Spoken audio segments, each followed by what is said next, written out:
FIIs की बिकवाली कल हम देख रहे थे कि क्वांटम लगातार घट रहा था, लेकिन कल 5,000 करोड़ रुपए के आसपास की कैश में बिकवाली फिर से आ गई। जरा इसको समझते हैं डिम्पी। बार बार हम रोज एक ही सवाल, रोज वही चर्चा, और डेटा भी उसमें कोई खास बदलाव हो नहीं रहे हैं। ऑप्शंस में थोड़ी थोड़ी खरीदारी आई है, स्टॉक फ्यूचर में थोड़ी बाइंग आई है, लेकिन एफआईज ने फिर से बेचा है 5,000 करोड़ रुपए का। कैसे देख रहे हैं आप इसको? देखिए, जैसे आपने कहा कि रोज़ आप सेम क्वेश्चन पूछते, मैं रोज़ सेम का जवाब दे रहा हूँ, क्योंकि कुछ मेजर चेंजेस है ही नहीं। आप देखेंगे एफआईज की फिर से लगातार बिकवाली हो रही है। कल कैश में बिका, हालांकि इंडेक्स ऑप्शंस में थोड़ी बाइंग हुई है। ऑप्शंस का ये वीक है, डेरिवेटिव एक्सपायरी का बोलने के लिए कुछ ज़्यादा है नहीं। बट एक चीज़ मेरे को अभी तक समझ में नहीं आई है कि 15% से करीब 22% हो गए हैं एफआईज गुपचुप तरीके से, है ना। हर दिन 1-1, 1.5% को एक्यूमुलेशन हो रहा है। मार्केट पर इसकी छाप नहीं छूट रही है। कल भी आपको पता है एफआईज की लॉन्ग पोजीशंस 2% से और बढ़ गई है, लेकिन कल मार्केट ने इंपॉर्टेंट लेवल्स को ब्रेक कर दिया। क्या इसके पीछे की वजह क्या हो सकती है? ऐसा क्या है कि एफआईज की होल्डिंग पिछले 4-5 दिनों से 6 से 7% बढ़ी है, बट मार्केट का रिएक्शन नहीं आ रहा? ये ऐसा क्यों हो रहा है? हो सकता है इसकी थोड़ी बहुत वजह एक्यूमुलेशन ही हो अभी, और फ्रंट लाइन शेयर्स ना हो जो आपको इंडेक्स पे दिख रहे हो सकता है वैल्यू हंटिंग किसी और तरीके के शेयर्स के साथ हो रही हो। ये भी हो सकता है कि एफआईज कुछ हद तक पोजीशनिंग कर रहे हैं अभी, और वो मार्केट ना लेके, यानी कि कंसोलिडेशन के मूड में धीरे धीरे करके पंपिंग कर रहे हो। बजट जैसे अहम ट्रिगर से पहले जहां पर 18 का विक्स आपको दिख रहा हो, उसमें भी अगर एफआईज थोड़ा बहुत बाइंग करें तो इम्पोर्टेंस रखता है, बट ये मार्केट पे दिख नहीं रहा। इसलिए 18 का विक्स बहुत तेज़ उतार चढ़ाव मार्केट के अंदर ला सकता है। मैं आज 28 तारीख को 8:13 पे ये बात बोल रहा हूँ। अगले 1000 पॉइंट निफ्टी के लिए, या कम से कम 500 से 700 पॉइंट निफ्टी के लिए बहुत तेज़ी से उतार चढ़ाव होगा। इसके लिए आप तैयार रहिएगा, और ये इसी हफ्ते होगा। ये आपको ज़्यादा डिले नहीं कराएगा। आज मंगलवार हो गया तो एक्सटेंडेड वीक है, थोड़ा सैटरडे को भी वर्किंग है बजट की वजह से। तो आप अगले 4 से 5 दिन में 500 पॉइंट के निफ्टी के उतार चढ़ाव के लिए प्रिपेयर हो जाइए। ये मैं कोई मजाक नहीं कर रहा हूँ आपसे, ये डाटा सारी चीज़ें आपको वही चीज़ बता रहा है। और ये बैंक निफ्टी के अंदर भी आपको प्रिपेयर होना होगा, हाँ, खाली निफ्टी के लिए नहीं मैं बोल रहा। दूसरी इंपॉर्टेंट बात, 70% के आसपास रिटेल के पास पार्टिसिपेशन है। कल जब मैं ये बात बोल रहा था कि रिटेल खचाखच भरे हुए हैं, तो कई सारे लोग हमको कमेंट करते हैं। उसमें से एक कमेंट बहुत काम का आया। उन्होंने बोला कि बार बार रिटेल्स को तो बताया ही जाता है ना कि आप बाइंग ऑन डिप्स करो, आप ना निकलो, इसलिए रिटेल खचाखच भर गया बजट से पहले।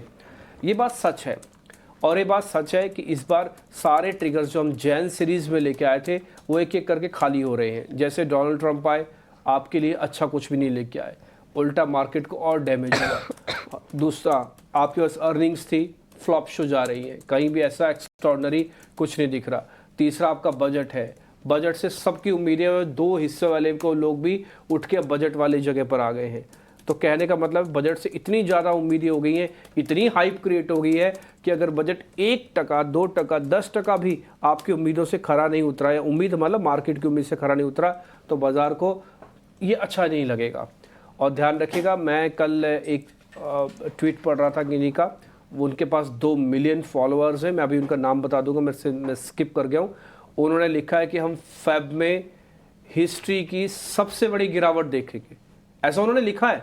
मैं शायद थोड़ा कम मानता हूँ, बट उन्होंने ऐसा लिखा, और लास्ट टाइम उन्होंने ये बात प्रूव भी की है कि जब मैंने पिछली बार बोला था तो देखिए हुआ है। तो मैं नहीं चाहता, मैं उनकी बात बताना भी नहीं चाहता था, बट फिर भी क्योंकि कल जब मैंने पढ़ा तो मेरे को भी बड़ा अजीब लगा देख के। मैं कहा अभी से ही तौबा तौबा हो गई, तो उसके बाद आगे क्या होगा। बट फिर भी आप प्रिपेयर रहिएगा, आप हर चीज़ के लिए तैयार रहिएगा। मैं आपसे ये तो नहीं कहूँगा कि भाई आप भर भर के खरीदो, बट मैं ये ज़रूर कहूँगा एकोमोडेशन के स्टांस को ना छोड़ना। जब जब आपको लगे बहुत अच्छी चीज़ बहुत अच्छे वैल्यू पे मिल रही हो, उसको क्यों छोड़ना। बाज़ार के अंदर जब गिरावट आए, और बहुत अच्छी से गिरावट आ रही है, तो फिर इसको क्यों छोड़ना। तो इसलिए एकोमोडेशन के स्टांस को बरकरार रखो। एक पॉइंट के साथ मैं यहाँ पे निपटा देता हूँ। 55% डीआईएस की होल्डिंग है। एफआईज आए चाहे नहीं भी आए, ये डीआईएस की होल्डिंग भी कम नहीं होनी चाहिए। अगर ये होल्डिंग कम होती है तो फिर और प्रॉब्लम क्रिएट होगी मार्केट के अंदर। वैसे एज सच कोई मेजर चेंजेस नहीं है, जितना है वो मैंने आपको एफआईज के नोटिस पे बता दिया है। बिल्कुल, तो ये FIIs और DIIs के आंकड़े और इस तरह से आपको अपनी नज़र रखनी चाहिए। लेकिन इसके अलावा निफ्टी और बैंक निफ्टी की बात करें तो सबसे पहले निफ्टी पर नज़र डालेंगे। भारी गिरावट के साथ कल भारतीय बाजार बंद होते हुए नजर आए थे। 1% से ज़्यादा की गिरावट दिखी थी। 260 अंक गिरकर 22,900 के नीचे निफ्टी बंद होता हुआ नजर आया था। डिम्पी, यहाँ पर आज कौन से लेवल्स पर नज़र रखनी चाहिए? देखिए, मुश्किल है अभी आपको ये सभी लेवल्स के हिसाब से गेम के बताना। वजह मैं आपको बताता हूँ, लेवल्स की ना रिस्पेक्ट नहीं हो रही है, और लेवल्स की अगर रिस्पेक्ट हो भी रही है तो वो सिर्फ ब्रेक डाउन्स के लिए हो रही है। अब आप देखो 23,000 आप बहुत अच्छे से बचा के बैठे थे, और आप सबको और मेरे को भी खुद भी फील हो रहा था कि 23,000 का एक नियर टर्म बॉटम है मार्केट का, शायद वहाँ पे आके बाजार रुक जाएगा। कल फाइनली उसने उसको भी तोड़ दिया और उसके नीचे जाके बंद किया, और नीचे जाके अच्छा खासा बंद किया है।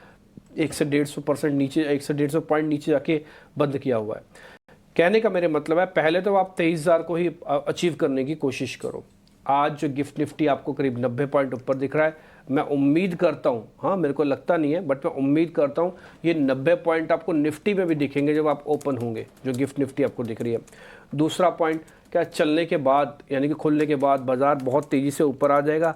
कवरिंग को लेकर क्या बहुत ज़ोर से तैयारी हो रही है? ऐसा कहीं मेरे को दिखा नहीं, फ्रेंकली स्पीकिंग। तो मैं उम्मीद करता हूँ कि जो गैप है ये सस्टेन भी रहे, आधा घंटा सस्टेन रहे, थोड़ी और कवरिंग कराए, कम से कम 23,000 का एक रिस्पेक्टेबल अमाउंट तो ले आए। कल शेषा आपको ध्यान होगा, जब हमने कल कार्यक्रम की शुरुआत की थी आपसे ये बात रखी थी कि आप इस पूरे हफ्ते में कम से कम 23,000 तो ना तोड़ो, इस पूरे हफ्ते में कम से कम 48,000 तो ना तोड़ो। अगर ये भी बचे रहते हैं ना तो भी आपकी बहुत बड़ी अचीवमेंट है, क्योंकि हो सकता है फिर बजट का ट्रिगर आपको पुल बैक ले आए। ध्यान रखेगा, सब लोग बजट को ही देख रहे हैं, यही मेरी सबसे बड़ी चिंता है। अब इससे पहले नहीं थी, लेकिन पिछले हफ्ते से सब लोगों के मुंह पे एक ही शब्द है, वह बजट। बजट आएगा, बाजार को तार देगा। कैसे तार देगा बॉस? 100 लोगों में से अब 30-35 लोग तो ऐसे हो गए जो बेचने के लिए हैं। सेलिंग आए ना आए, आपकी अपनी ही सेलिंग बाजार को ऊपर नहीं जाने देगी, आपकी अपनी ही सेलिंग बाजार को ऊपर नहीं जाने देगी, क्योंकि सबको एग्जिट का रास्ता चाहिए। जिस चैम्बर में वो घुस गए वहाँ पे घुटन बहुत है, तो इसलिए थोड़ा सावधान रहे। बजट से उम्मीद है, बजट का एक्सटेंशन मैं मानता हूँ और चाहिए भी हमको। खाली सैटरडे वाले दिन बजट नहीं है, बजट की उम्मीद है, और बजट का reaction Monday, Tuesday, Wednesday, Thursday, Friday, Saturday, अगले सैटरडे तक होना चाहिए, और अब पॉजिटिव होना चाहिए। तब तो सबका पेट भरेगा भंडारे में। नहीं तो क्या होगा कि लाइन लगी हुई है 100 लोगों की, खाना खाने के लिए अंदर बिठाने की जगह सिर्फ 20 लोगों की, कैसे बैठेंगे 20-80 लोगों का खाना कैसे परोसा जाएगा? तो थोड़ा सा मार्केट को आराम से सिस्टमेटिकली प्ले कीजिए। ये एक मेजर प्रॉब्लम से हम जूझ रहे हैं। मेरे को नहीं लगता कि बजट इसकी पूरी दवाई है, इसको और दवाइयाँ भी रिक्वायर्ड होंगी।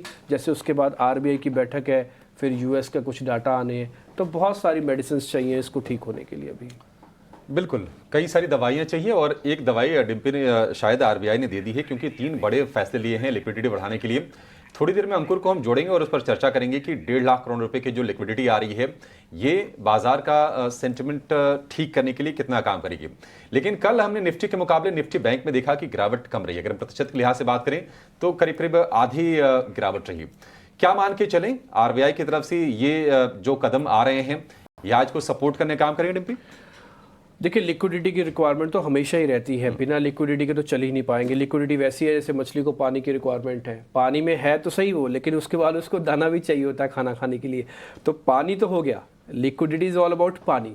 वो मार्केट का पानी है, उसको रिक्वायरमेंट तो है ही है, वो तो चाहिए, और जितनी बढ़ाएंगे उतना अच्छा है। जितनी बढ़ाए मतलब रेगुलेशंस में जितना बढ़ाएं उतना अच्छा है, तो वो तो एक अच्छा कदम है। लेकिन मैंने जैसे शुरुआत में भी कहा, मेरे को ना लिक्विडिटी से ज़्यादा प्रॉब्लम मेरे को इंस्टीट्यूशनल बाइंग की लग रही है, कन्विक्शन की लग रही है, और थोड़े गुड न्यूज़ की लग रही है, और मार्केट के उस गुड न्यूज़ पे रिएक्शन की लग रही है। पैसे की शायद कमी नहीं है। अगर मैं इसके 3-4 एग्जांपल दे सकता हूँ पैसे की क्यों कमी नहीं है। पहला, 26,000 करोड़ रुपए का SIP आता है, कट नहीं रहा, हम तो रिकॉर्ड स्तरों पर हैं। दूसरा, 70% रिटेल्स की होल्डिंग है। अगर मार्केट ने इतना डिस्टर्ब कर दिया, रिटेल का माल नहीं कटा अभी तक, नहीं तो 70% से घट के उनकी होल्डिंग ऑलरेडी अपने आप से कम हो गई होती। दूसरा, ऐसी कोई भी बड़े ब्रोकिंग हाउसेस का आपने कोई स्टॉप लॉस ट्रिगर होने की खबर नहीं सुनी मार्केट में। सुनी है? 13% इंडेक्स टूटा अक्टूबर से, लेकिन खबर किसी ने सुनी है कि ये ब्रोकिंग हाउसेस ने इस डिफॉल्ट कर दिया या इसका पर्टिकुलर कुछ कर दिया? तो वो खबर भी मार्केट के अंदर नहीं आई है। हो सकता है दाएं बाएं कहीं सुनने में आई हो, बट मेजर तौर पर कहीं भी नहीं आई है। तो जो मेजर एक्सीडेंट होते हैं लिक्विडिटी की वजह से, वो तो एब्सेंट है। इसका मतलब लिक्विडिटी चेक एंड बैलेंस में है, वो ठीक है। लेकिन एडिशनल लिक्विडिटी अगर मिस्टर गवर्नर यहाँ पे दे रहे हैं या आरबीआई हमको दे सकती है, तो ये वेलकम स्टेप है। और ये ठीक बजट से पहले आ रहा है तो और वेलकम स्टेप है। बट हाँ, मैं इसको बाजार की सेहत ठीक हो जाए उसके लिए मैं 100% इसका योगदान तो नहीं मानूंगा, बट हाँ, इसको मैं वेलकम नोट की तरह लूंगा। अब आते हैं दूसरा बैंक निफ्टी वाला क्वेश्चंस पे कि कल बैंक निफ्टी कम क्यों गिरा, और दूसरा क्या, देखो बैंक निफ्टी पहले ही इतना गिर चुका है और कम क्या गिरेगा, गुंजाइश ही नहीं बची गिरने की। अच्छा बोले नहीं बहुत, अभी तो और टूट सकता है। अभी आप थोड़ी देर पहले कह रहे थे कि एक महाशय जिन्होंने ये बताया कि फेब के अंदर हम सबसे बड़ी गिरावट देखने जा रहे हैं, तो और भी तो गिर सकता है। हाँ, 100% गिर सकता है, लेकिन फिर भी मैं उम्मीद करता हूं कि फिलहाल इस समय का डाटा जो बना हुआ है उसमें एक डाटा को कहते हैं पुट कॉल रेशो, पीसीआर। वो पुट कॉल रेशो ओवरसोल्ड है। पता है कल मेरे को किसी ने और भी भेजा व्हाट्सएप पे, रिसर्च भेजी पूरी डाटा, उसने कम से कम नहीं तो 15 इंडिकेटर्स भेजे ये बताते हुए कि मार्केट के अंदर this is the best time to bye.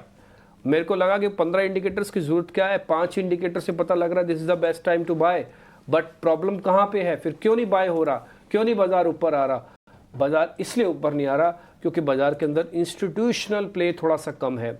मैंने बार बार एफआईज का नाम इसलिए लेता हूं क्योंकि आपने फील किया हुआ है उसी एफआईज की एनर्जी को, वो मिस है। इसलिए हम सब मिलकर भी थोड़ी हिम्मत नहीं कर पा रहे, मार्केट को ऊपर नहीं ला पा रहे, या आ नहीं रही है, जैसे भी आप समझे इसको। तो फिलहाल थोड़ा वेट एंड वॉच करें। बैंक निफ्टी के लेवल्स के साथ मैं कंप्लीट करता हूँ। 48,000 का एक इंपॉर्टेंट सपोर्ट एरिया था, कल एग्जैक्टली वहीं जाके हम बंद हुए हैं। आज अगर थोड़ा बहुत गैप मिल जाए, थोड़ा बहुत बैंक निफ्टी और जोड़ दे, जिसकी प्रोबेबिलिटी थोड़ी हाई है, क्योंकि आज आईटी कंपनी शुरुआत में इंडिया में भी प्रेशर बना सकती हैं, तो निफ्टी का और बैंक निफ्टी का डाइवर्जेंस दिखेगा। ये आज आप नोटिस करेंगे, आप सुबह सुबह नोटिस करेंगे। तो बैंक निफ्टी जो भी अर्ली ट्रेड होगा वो बैंक निफ्टी में ज़्यादा पॉजिटिव होगा, और जो अर्ली सेल का ट्रेड होगा वो निफ्टी पे ज़्यादा होगा because of the weightage of IT companies in Nifty. But फिर भी आप थोड़ा आराम से ट्रेड कीजिए, no panic, no depression, no aggression, कुछ नहीं, बस शांति से थोड़ा बैठिए। ये चीज़ें अपने आप ठीक होंगी, धीरे धीरे करके ठीक होंगी, थोड़ा समय लगेगा आप, और आपको अपना धैर्य को बनाए रखना है। मैं इसी नोट पे ही ख़त्म करूँगा। ये बात मैं आपसे बोल रहा हूँ, ये बात लेकिन मैं अपने आप से भी बोल रहा हूँ, और ये बात मैं आशीषा से भी बोलता हूँ, ये बात मैं अभिषेक से भी बोल रहा हूँ, और ये बात मैं पीसीआर से भी बोल रहा हूँ, मैं अपने डेस्क से भी बोल रहा हूँ, और अपने दर्शकों से भी बोल रहा हूँ कि हम सबको एक दूसरे को इस समय ढांढस बताना पड़ेगा। हम सबको दूसरे को एक दूसरे को पैनिक में नहीं डालना पड़ेगा, क्योंकि ऑलरेडी हम सब पैनिक में। आपको यकीन नहीं हो रहा होगा क्योंकि हम सब एक बहुत ही एक क्लोज सराउंडिंग के अंदर रहते हैं।